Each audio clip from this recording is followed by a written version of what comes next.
ओम कृष्णाय वसुदेवाय नमो नमः।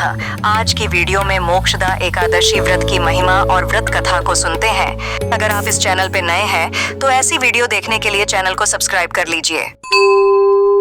पौराणिक कथा के अनुसार प्राचीन काल में गोकुल नाम के नगर में वैखानस नामक राजा राज्य करता था। उसके राज्य में चारों वेदों के झाता ब्राह्मण रहते थे। वह राजा अपनी प्रजा का पुत्रवत पालन करता था।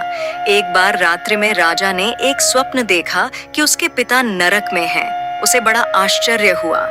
प्रातः वह विद्वान ब्राह्मणों के पास गया और अपना स्वप्न सुनाया। कहा, मैंने अपने पिता को नरक में कष्ट उठाते देखा है। उन्होंने मुझसे कहा कि हे पुत्र, मैं नरक में पड़ा हूँ, यहाँ से तुम मुझे मुक्त कराओ। जब से मैंने ये वचन सुने हैं तब से मैं बहुत बेचैन हूँ। चित्त में बड़ी अशांति हो रही है। मुझे इस राज्य, धन, पुत्र, स्त्री, हाथी, घोड़े आदि में कुछ भी सुख प्रतीत नहीं होता। क्या करूं? राजा ने कहा, हे ब्राह्मण देवताओं, इस दुख के कारण मेरा सारा शरीर जल रहा है। अब आप कृपा करके कोई तप, दान, व्रत आदि ऐसा उपाय बताइए जिससे मेरे पिता को मुक्ति मिल जाए। उस पुत्र का जीवन व्यर्थ है जो अपने माता पिता का उद्धार न कर सके। एक उत्तम पुत्र जो अपने माता पिता तथा पूर्वजों का उद्धार करता है वह 1000 मूर्ख पुत्रों से अच्छा है। जैसे एक चंद्रमा सारे जगत में प्रकाश कर देता है परंतु हजारों तारे नहीं कर सकते। ब्राह्मणों ने कहा, हे राजन, यहाँ पास ही भूत, भविष्य, वर्तमान के झाता पर्वत आर्षि का आश्रम है। आपकी समस्या का हल वे जरूर करेंगे। ऐसा सुनकर राजा मुनि के आश्रम पर गया। उस आश्रम में अनेक शांत चित्त योगी और मुनि तपस्या कर रहे थे। उसी जगह पर्वत मुनि बैठे थे। राजा ने मुनि को साष्टांग दंडवत किया। मुनि ने राजा से सांगोपांग कुशल पूछी।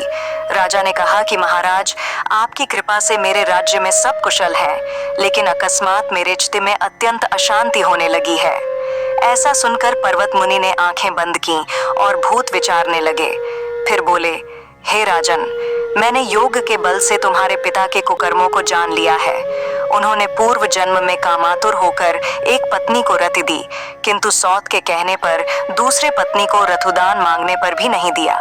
उसी पाप कर्म के कारण तुम्हारे पिता को नरक में जाना पड़ा। तब राजा ने कहा, इसका कोई उपाय बताइए। मुनि बोले, हे राजन, आप मार्गशीर्ष एकादशी का उपवास करें और उस उपवास के पुण्य को अपने पिता को संकल्प कर दें। इसके प्रभाव से आपके पिता की अवश्य नरक से मुक्ति होगी।